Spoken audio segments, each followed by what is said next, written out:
നമസ്കാരം. ഒരു കാലത്ത് ഇന്ത്യ നേരിട്ടിരുന്ന വലിയൊരു ഭീഷണിയായിരുന്നു തീവ്രവാദം. അത് പഞ്ചാബിലാണെങ്കിലും അതുപോലെ കാശ്മീരിലാണെങ്കിലും ഒക്കെ തന്നെ വലിയ തോതിലുള്ള പ്രതിസന്ധികളാണ് രാജ്യത്തിന് സൃഷ്ടിച്ചത്. നമ്മുടെ രാജ്യത്തിൻ്റെ വളർച്ചയ്ക്ക് പോലും തടസ്സമാകുന്ന രീതിയിലാണ് അന്ന് കാര്യങ്ങൾ നീങ്ങിയിരുന്നതൊക്കെ തന്നെ. പിന്നീട് വന്ന LTTEയുമായി ബന്ധപ്പെട്ടുള്ള തീവ്രവാദ പ്രശ്നങ്ങൾ നമ്മുടെ അയൽരാജ്യമായ ശ്രീലങ്കയിലാണ് നടക്കുന്നത് എങ്കിൽ പോലും അതിൻ്റെ അലയൊലികൾ ഉണ്ടായത് ഇന്ത്യയിൽ തന്നെയായിരുന്നു. പ്രധാനമന്ത്രിയായിരുന്ന രാജീവ് ഗാന്ധി കൊല്ലപ്പെട്ടതുപോലും അതുമായി ബന്ധപ്പെട്ടാണ്. തെക്ക് തീവ്രവാദവുമായി ബന്ധപ്പെട്ടാണ് ഇന്ദിരാഗാന്ധി കൊല്ലപ്പെട്ടത്. പക്ഷേ അപ്പോഴൊക്കെ നമ്മൾ ചിന്തിക്കേണ്ടുന്നൊരു കാര്യം, ഒരു ഭീകരവിരുദ്ധ നയം ഇന്ത്യ അപ്പോഴൊന്നും തന്നെ രൂപീകരിച്ചിരുന്നില്ല എന്നുള്ളതാണ്. ഏതായാലും ഇപ്പോൾ നരേന്ദ്രമോദി സർക്കാർ ഭീകരതയ്ക്കെതിരെ അവരുടെ തുടക്കം മുതൽ തന്നെ ശക്തമായ തോതിലുള്ള തിരിച്ചടി നൽകിക്കൊണ്ടിരിക്കുന്ന ഒരു കേന്ദ്ര സർക്കാരാണ്. അതുകൊണ്ട് തന്നെയാണ് അവർ ഇപ്പോൾ ഒരു ഭീകരവിരുദ്ധ നയം കൊണ്ടുവന്നിരിക്കുന്നത്. അതിൻ്റെ പേരാണ് പ്രഹാർ. ശരിക്കും ശത്രുക്കളെ പ്രഹരിക്കുന്ന രീതിയിൽ തന്നെയാണ്, അതായത് രാജ്യത്തിന് ഭീഷണി ഉയർത്തുന്ന തരത്തിലുള്ള തീവ്രവാദ പ്രവർത്തനങ്ങളെ ഉന്മൂലനം ചെയ്യുക എന്നുള്ളത് തന്നെയാണ് ഈ ഒരു നയം കൊണ്ട് ഉദ്ദേശിക്കുന്നത്. ഭീകരർക്ക് എല്ലാ സഹായങ്ങളും നൽകുകയും അവർക്ക് ആവശ്യമായ പണവും ആയുധങ്ങളും ഒക്കെ നൽകുകയും ചെയ്യുന്ന ചില സോഴ്സുകളുണ്ട്. അവരെ കൂടി ലക്ഷ്യമിട്ടുള്ളതാണ് ഈ ഒരു പുതിയ ഭീകരവിരുദ്ധ നയം എന്നുള്ളതാണ് ഇതിൻ്റെ ഏറ്റവും വലിയ പ്രത്യേകതയുള്ളതെന്ന്. നമ്മുടെ രാജ്യത്ത് നടക്കുന്ന ഭീകരവാദ പ്രവർത്തനങ്ങൾക്കൊക്കെ തന്നെ പണം എവിടെ നിന്നാണ് ലഭിക്കുന്നത് എന്നുള്ള സ്വാഭാവികമായ ചോദ്യം ഉയരുന്നുണ്ട്.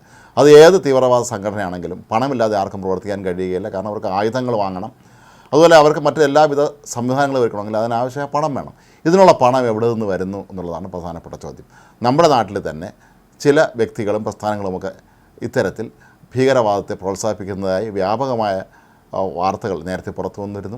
ഇതിൻ്റെ കൂടി അടിസ്ഥാനത്തിലായിരുന്നു, നമുക്കെല്ലാവർക്കും ഓർമ്മയുണ്ട്, പോപ്പുലർ ഫ്രണ്ട് എന്ന തീവ്രവാദ സംഘടനയുടെ ഓഫീസുകളിൽ ഒരൊറ്റ ദിവസം NIA റെയ്ഡ് നടത്തി അവരുടെ പ്രധാനപ്പെട്ട നേതാക്കളെയൊക്കെ പിടികൂടുകയും ഇവരുടെ സാമ്പത്തിക സ്രോതസ്സുകളെല്ലാം തന്നെ കണ്ടുപിടിക്കുകയും അങ്ങനെ നിരവധി പേർ ഇപ്പോഴും ജയിലിൽ കഴിയുകയാണ്.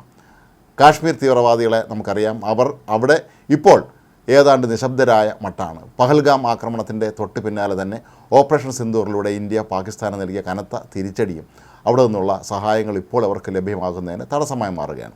അങ്ങനെ ഒരു സാഹചര്യത്തിൽ ഇന്ത്യ ഗവൺമെൻറ് കൊണ്ടുവരുന്ന ഈ ഒരു പുതിയ ഭീകരവിരുദ്ധ നയമായ പ്രഹാർ രാജ്യത്തിന് ഏറെ ഗുണകരമാകും എന്ന് തന്നെയാണ് കരുതപ്പെടുന്നത്. ഇതുമായി ബന്ധപ്പെട്ട വിവിധ ഏജൻസികളെ ഏകോപിപ്പിച്ചുകൊണ്ട് നടത്തുന്ന ഒരു പ്രവർത്തനമാണ് പ്രഹാർ.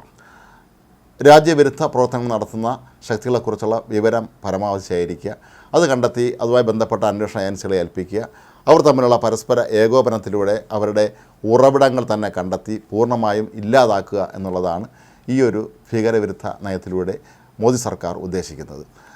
ഒരുപക്ഷെ നരേന്ദ്രമോദി സർക്കാർ ഇന്ത്യയിൽ ഭരണത്തിലെത്തിയതിന് ശേഷമായിരിക്കാം ഭീകര പ്രവർത്തനങ്ങൾക്ക് ഏറ്റവും അധികം കുറവുണ്ടായത് എന്നുള്ളത് നമുക്ക് നിഷേധിക്കാനാവാത്ത സത്യമാണ്.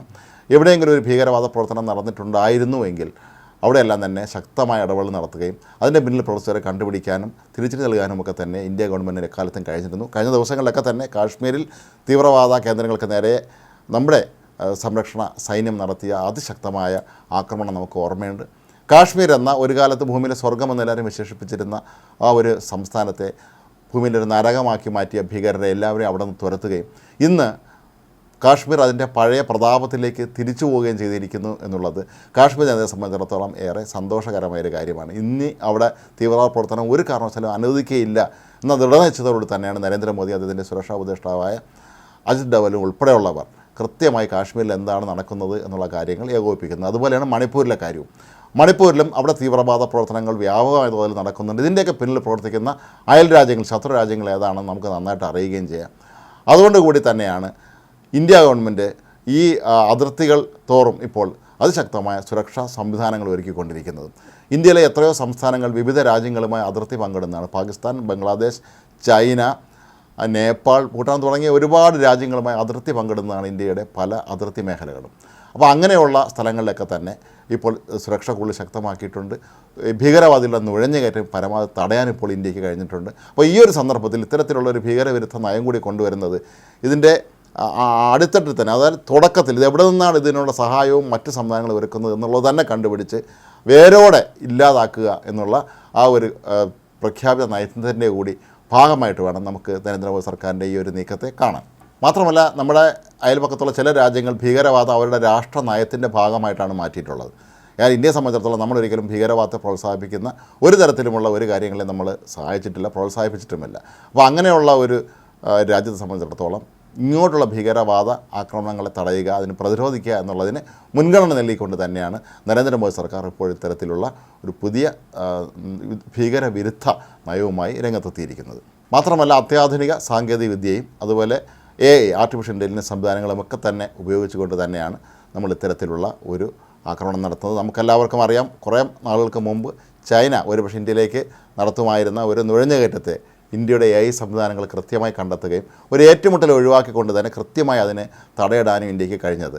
അതുകൊണ്ട് തന്നെ ശാസ്ത്ര സാങ്കേതിക മേഖലകളിലൊക്കെ തന്നെ ഇന്ന് ഇന്ത്യ ലോക നിലവാരത്തിലെത്തി നിൽക്കുന്നൊരു സാഹചര്യത്തിൽ അവയുടെ എല്ലാം സഹായത്തോടെ, അവയുടെ എല്ലാം ഏകോപനത്തോടു കൂടി കൃത്യമായി ഭീകരതയെ വേരറുത്ത് കളയുക എന്നുള്ള നരേന്ദ്രമോദി സർക്കാരിൻ്റെ പ്രഖ്യാപിത നയത്തിന് ഏറെ സഹായകരമായിരിക്കും ഈ പുതിയ നയം എന്ന് തന്നെയാണ് പൊതുവെ വിലയിരുത്തപ്പെടുന്നത്.